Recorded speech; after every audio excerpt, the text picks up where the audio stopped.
Hello everyone, कैसे हैं आप सब और क्या हाल समाचार हैं आपको। देखिए, एक सवाल का जवाब दीजिए, आपको क्या लगता है स्टॉक मार्केट में ट्रेडर और इन्वेस्टर कमा क्यों नहीं पाते हैं? प्लीज कमेंट में बताइए, क्योंकि मैं आपको एक लाइव एग्जांपल देने वाला हूं कि वो क्यों नहीं कमा पाते।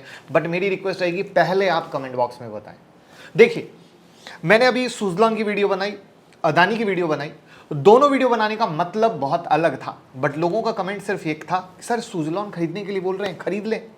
वहीं पर कोई कह रहे, अरे सर आप पेनी स्टॉक बता रहे हो खरीदने को। वहीं पर जब अदानी की बात हो रही तो लोग कह रहे, सर आप तो अदानी के बारे में कभी खरीदने को नहीं बोलते हो, आज उसकी तारीफ कर रहे हो।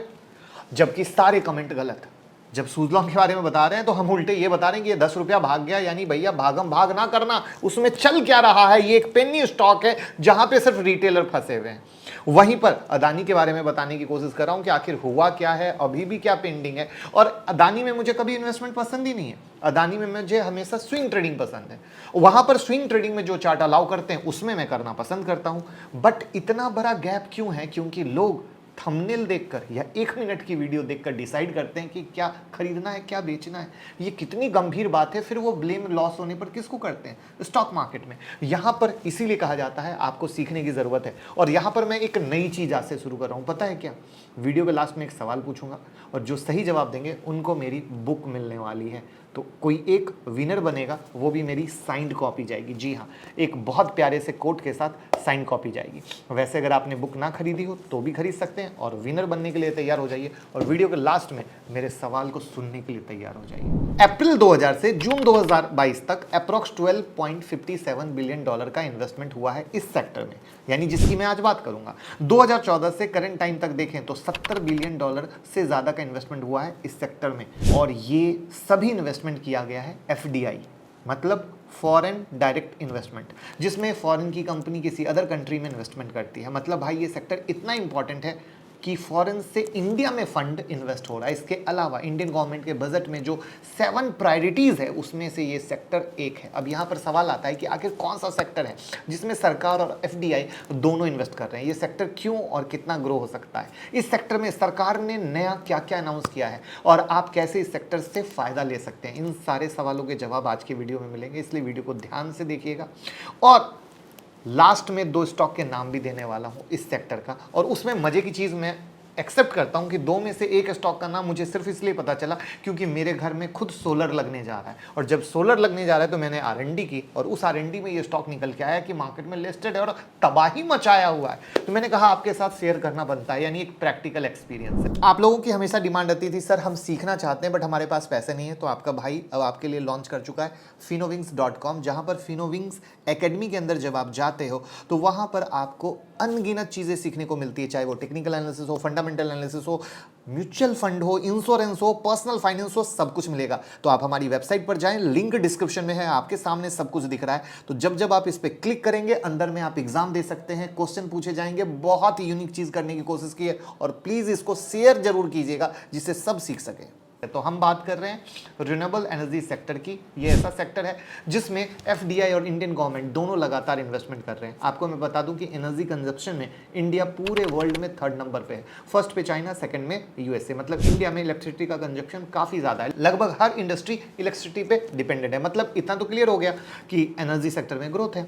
तो अब देखना है कि एनर्जी सेक्टर में भी किस चीज में सबसे ज्यादा ग्रोथ होने वाला है और क्यों होने वाला है। और इसको समझने के लिए हमें इलेक्ट्रिसिटी जनरेशन का तरीका समझना पड़ेगा। और यही पूरा वो सेटअप है जिसके बारे में मैं चर्चा करता हूं। जब तक हम इस बात को समझेंगे नहीं, हम इन्वेस्टमेंट नहीं कर सकते हैं। इलेक्ट्रिसिटी 2 तरीके से प्रोड्यूस होती है। एक होती है कन्वेंशनल तरीका, जिसमें नॉन रिन्यूएबल नेचुरल रिसोर्स जैसे कोल, ऑयल, अदर फॉसिल फ्यूल से इलेक्ट्रिसिटी जनरेट किया जाता है। दूसरा तरीका है नॉन कन्वेंशनल, जिसमें रिन्यूएबल नेचुरल रिसोर्सेज जैसे विंड, वाटर, सनलाइट के थ्रू इलेक्ट्रिसिटी जनरेट किया जाता है। इन्हीं 2 तरीके से जनरली इलेक्ट्रिसिटी जनरेट होती है। तो अभी तक मैक्सिमम इलेक्ट्रिसिटी कन्वेंशनल तरीके से जनरेट किया जा रहा था और इस तरीके में एक बहुत बड़ा प्रॉब्लम है स्कार्सिटी का। कन्वेंशनल एनर्जी में जिस नेचुरल रिसोर्स का यूज होता है वो लिमिटेड है। उसके फॉर्मेशन में काफी टाइम भी लगता है। जैसे कोल का एग्जाम्पल ले लीजिए, बनने में सालों लगते हैं और इस्तेमाल कुछ चंद मिनटों में, कुछ चंद दिनों में में हो जाता है। मतलब अगर हम लोग सिर्फ कन्वेंशनल तरीके से एनर्जी जनरेट करते हैं तो एक दिन आएगा जब ये रिसोर्सेज खत्म हो जाएंगे, और रिसोर्सेज खत्म हो गए तो एनर्जी खत्म हो जाएगा। तो अब आप इमेजिन कीजिए कि कैसा होगा लाइफ बिना इलेक्ट्रिसिटी के। स्कार्सिटी के अलावा दूसरी प्रॉब्लम है पॉल्यूशन। कन्वेंशनल तरीके से इलेक्ट्रिसिटी जनरेट करने से पॉल्यूशन काफी होता है, और पॉल्यूशन से क्या प्रॉब्लम ये आप सब बहुत अच्छे तरीके से जानते हैं। इन्हीं वजह के कारण एनर्जी सेक्टर में एंट्री हुई रिन्यूएबल एनर्जी की, मतलब ऐसा एनर्जी जो विंड, वाटर, सनलाइट के थ्रू जनरेट होता है, और ये सभी ऐसे नेचुरल रिसोर्सेज हैं जो कभी खत्म नहीं होंगे, और इससे पॉल्यूशन भी कम होता है। यही वजह है कि एनर्जी सेक्टर में एफडीआई और सरकार दोनों इन्वेस्ट कर रही है। तो और मैं बता दूं कि रिन्यूएबल एनर्जी या रिन्यूएबल पावर जनरेशन कैपेसिटी में इंडिया 4th नंबर पे है। इंडिया में जितनी भी इलेक्ट्रिसिटी प्रोड्यूस होती है उसमें से 40% रिन्यूएबल एनर्जी से आता है।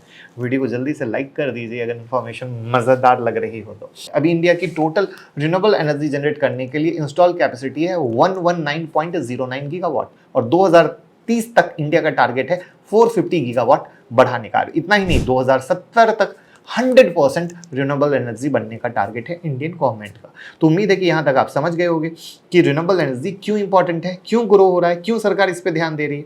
रिन्यूएबल एनर्जी 4 चीजों से बनता है: वाटर, विंड, बायोमास और सोलर पावर। बायोमास में आता है एग्रीकल्चर वेस्ट। इन सभी रिसोर्सेज से रिन्यूएबल एनर्जी प्रोड्यूस होती है, जिसमें हम अगर बात करें तो सोलर से 61.62%, विंड से 41.84%, बायोमास से 10.70% और वाटर से 4.92% पावर प्रोड्यूस होता है। तो जैसा कि आपने देखा, टोटल रिन्यूएबल एनर्जी में सोलर पावर और विंड पावर का मार्केट शेयर ज्यादा है। तो सोलर पावर को और ज्यादा प्रमोट करने के लिए और पावर जनरेशन कैपेसिटी बढ़ाने के लिए गवर्नमेंट ने कुछ अनाउंसमेंट किया है। नॉर्मली भी गवर्नमेंट ने काफी स्कीम लॉन्च की है रिन्यूएबल एनर्जी की कैपेसिटी बढ़ाने के लिए, मगर आज मैं बात करने वाला हूं सिर्फ और सिर्फ सोलर पावर की। Ministry of new and renewable energy ने सोलर पावर पे लगने वाले एप्लीकेशन फी 80% तक कम कर दिए हैं। इसके अलावा इन लिस्टिंग वैलिडिटी भी डबल कर दिया गया है। यहां आपने दो नया टर्म सुना, एप्लीकेशन फी और इन लिस्टिंग वैलिडिटी। अब ये दोनों टर्म को ध्यान से समझिए। सोलर पावर जनरेट करने के लिए सोलर पावर का इस्तेमाल होता है, और सनलाइट सोलर पैनल पे गिरता है और सोलर पैनल सनलाइट को इलेक्ट्रिसिटी में कन्वर्ट कर देता है। यही है प्रोसेस सोलर पावर जनरेट करने का। और अगर सोलर पावर की कैपेसिटी बढ़ानी हो, सोलर पैनल की मैन्युफैक्चरिंग बढ़ानी होगी, और इसीलिए सरकार ने सोलर पैनल की मैन्युफैक्चरिंग को बढ़ाने के लिए एप्लीकेशन फी को 80% तक कम कर दिया है। जितना भी सोलर पैनल मैन्युफैक्चर होता है इन सभी को गवर्नमेंट से अप्रूवल लेना होता है, और इस अप्रूवल के बाद ही सोलर पैनल इस्तेमाल किया जा सकता है। मतलब सरकार हर सोलर पैनल को चेक करती है और अपने अप्रूवल पर मुहर लगाती है, और इसी अप्रूवल के लिए सरकार सोलर पैनल मैन्युफैक्चरर से कुछ फी लेती है, और इसी फी को एप्लीकेशन फी कहा जाता है। जो भी कंपनी सोलर पैनल का मैन्युफैक्चरिंग करती है उन्हें ministry of new and renewable energy को एप्लीकेशन फी देना होता है। पहले इस अप्रूवल की वैलिडिटी 2 साल होती थी, मगर अगर कोई सोलर पैनल अप्रूव हो गया तो 2 साल तक अप्रूव रहेगा, और 2 साल के बाद फिर से एप्लीकेशन फी देना पड़ेगा। इसी को कहा जाता है इन लिस्टिंग वैलिडिटी, मतलब कितने दिन तक सोलर पैनल अप्रूवल लिस्ट में रहेगा। एप्लीकेशन फी के 80% घटने के साथ सरकार ने इन लिस्टिंग वैलिडिटी को 2 साल से बढ़ाकर 4 साल कर दिया। मतलब अब 4 साल के बाद एप्लीकेशन फी देने की जरूरत है, और सरकार के इन 2 अनाउंसमेंट से उन कंपनियों को डायरेक्ट फायदा होने वाला है जो सोलर पैनल का मैन्युफैक्चरिंग करती है, और इसीलिए इतनी राम कहानी मुझे आपको बतानी पड़ी। अब हम लोग समझ चुके हैं कि रिन्यूएबल एनर्जी क्यों जरूरी है, क्यों इसमें ग्रोथ हो रहा है, क्यों एफडीआई और गवर्नमेंट दोनों इस सेक्टर में इन्वेस्ट कर रही है, और रिन्यूएबल एनर्जी में क्यों सोलर पावर में ग्रोथ ज्यादा है, और गवर्नमेंट ने सोलर पावर के लिए क्या अनाउंसमेंट किया। अब टाइम आ गया उन 2 स्टॉक के नाम बताने का जो सोलर पैनल मैन्युफैक्चरिंग करती है और अपने टाइम में आपको अच्छा रिटर्न दे सकती है। उस स्टॉक का नाम बताने से पहले मैं बता दूं कि अगर आप एक सीरियस ट्रेडर हैं, जहां आप सीखना चाहते हैं, कमाना चाहते हैं, तो आप YouTube की कम्युनिटी को ज्वाइन कर सकते हैं। यहाँ बहुत बेहतरीन चीजें, stock level, stock news, strategy, बहुत कुछ मिलती है। आप इस ज्वाइन बटन से ज्वाइन कर सकते हैं। और अगर आपको लगता है कि नहीं मैं एक नॉर्मल ट्रेडर हूं, तो भी मैं टेलीग्राम में free of cost stock level देता हूं, आप उसको ज्वाइन कर सकते हैं, लिंक डिस्क्रिप्शन में है। तो अब हम 2 स्टॉक का नाम जानने वाले हैं जो सोलर पैनल मैन्युफैक्चर करता है और आने वाले टाइम में आपको अच्छा रिटर्न भी दे सकता है। तो पहला स्टॉक है उस ग्रुप का जो आपको और हम सभी का फेवरेट कॉर्पोरेट ग्रुप है। नाम आपने गेस कर लिया होगा, टाटा ग्रुप की कंपनी टाटा पावर। इस पे हम ऑलरेडी डिटेल वीडियो बना चुके हैं, आप उसको देख सकते हैं। फिलहाल मैं टाटा पावर के सोलर पैनल बिजनेस की बात करूंगा। तो आपके स्क्रीन पर दिख रहा है टाटा पावर का 2015 का पोजीशन। और 2045 का प्रोजेक्शन। 2015 में 84% थर्मल पावर जनरेट करता था और अभी सिर्फ 16% clean and green energy produce करता था। 2023 में रेशियो चेंज हुआ, थर्मल पावर 63% और ग्रीन एनर्जी हो गया 37%। 2045 तक टाटा पावर का टारगेट है 100% ग्रीन एनर्जी जनरेट करने का। 2023 में टाटा पावर ने 93% पावर जनरेशन कैपेसिटी सिर्फ रिन्यूएबल एनर्जी में बढ़ाया। परसेंटेज वाइज बाइफर्केशन देखें तो 77% सोलर पावर कैपेसिटी बढ़ाया है, 14% wind power capacity, 7% thermal power, 1% hydro power, 1% nuclear capacity बढ़ाया है। सोलर पावर कैपेसिटी को देखते हुए यह कहना गलत नहीं होगा कि टाटा पावर का 100% ग्रीन एनर्जी कंपनी बनने का टारगेट आसानी से पूरा होगा। टाटा पावर का रूफटॉप सोलर पैनल का रेवेन्यू 2x ग्रोथ हुआ है। मतलब भाई टाटा पावर पूरे तरीके से तैयार है सोलर पावर जनरेशन कंपनी बनने के लिए। उम्मीद है आप टाटा पावर का सोलर प्रोजेक्ट फ्यूचर प्लान समझ गए होंगे। अब हमें देखना होगा कि टाटा पावर की कहानी आज के डेट में वैल्यूएशन वाइज क्या चल रही है, मगर उससे पहले दूसरे स्टॉक को देखते हैं। और ये स्टॉक मेरी नज़र में तब आया जब मैं अपने घर में सोलर लगा रहा था और वहां पर ये कंपनी देखकर मैं भौचक्का हो गया। इसका नाम है वारी रिन्यूएबल्स टेक्नोलॉजी, इंडिया का लार्जेस्ट सोलर पैनल मैन्युफैक्चरर है, 2022 का बेस्ट सोलर पैनल ब्रांड। ये 14 साल पुरानी कंपनी है। इसको सोलर पैनल मैन्युफैक्चरिंग प्लांट सूरत और मरगांव में है। इंडिया में 380 लोकेशन पर अवेलेबल है, इंटरनेशनली 20 कंट्री में अवेलेबल है। वारी रिन्यूएबल सोलर पैनल मैन्युफैक्चरिंग के साथ EPC service, project development, rooftop solution, solar water pump और खुद भी independent power solar power produce करती है। कंपनी के क्लाइंट को देखें तो Aditya Birla group, Bharat petroleum, Cello, Larsen and टर्बो, Mumbai metro, Mondelez International, NTPC, Reliance industry major client है। तो अब तक हम लोग टाटा पावर और वारी रिन्यूएबल का बिजनेस समझ चुके हैं। अब टाइम है इनके की रेशियो को देखने का, वैल्यूएशन को देखने का। तो टाटा पावर का आरओई है 13%, 5 ईयर का एवरेज आरओई है 6.44%, आरओसी है 12.6%, 5 ईयर का एवरेज आरओसी है 9%। दोनों रिटर्न रेशियो अपने एवरेज से ऊपर है। डेट टू इक्विटी 1.84, मतलब कर्ज ज्यादा है। इसके अगेंस्ट में इंटरेस्ट कवरेज रेशियो है 2.25, मतलब टाटा पावर अपने इंटरेस्ट बर्डन से 2.25 टाइम्स ज्यादा रेवेन्यू जनरेट कर रहा है, जो कि एक सही बात है। करंट पी है 20.3, इंडस्ट्री पी है 22.8, पीजी रेशियो है 0.44। तो पीजी दोनों वैल्यूएशन पर टाटा पावर अंडर प्राइस दिख रहा है। बट यहां पे भी मैं डिस्कस करूंगा, क्योंकि आपको मैंने बताया था ना शुरू में, लोग वीडियो बनाने का मतलब क्या समझते हैं, खरीद ही लो, बस अभी ही खरीद लो, जो कि सबसे बड़ी गलती है। उस पर भी मैं आऊंगा। वारी रिन्यूएबल्स पे आते हैं। 2071 करोड़ की स्मॉल कैप कंपनी है। करंट आरओई है 33.6, आरओसी है 26.4। पिछले 5 साल का डेटा नहीं है, क्योंकि 2018 तक कंपनी का नेट प्रॉफिट 0 था, 2021 तक लॉस में थी, 2022 से प्रॉफिट में आई है। डेट टू इक्विटी है 0.86, मतलब कर्ज कम है। इसके अगेंस्ट इंटरेस्ट कवरेज रेशियो है 16, मतलब कंपनी अपने इंटरेस्ट बर्डन से 16 टाइम्स ज्यादा रेवेन्यू जनरेट कर रहा है। करंट पी है 41.6, इंडस्ट्री पी है 22.8।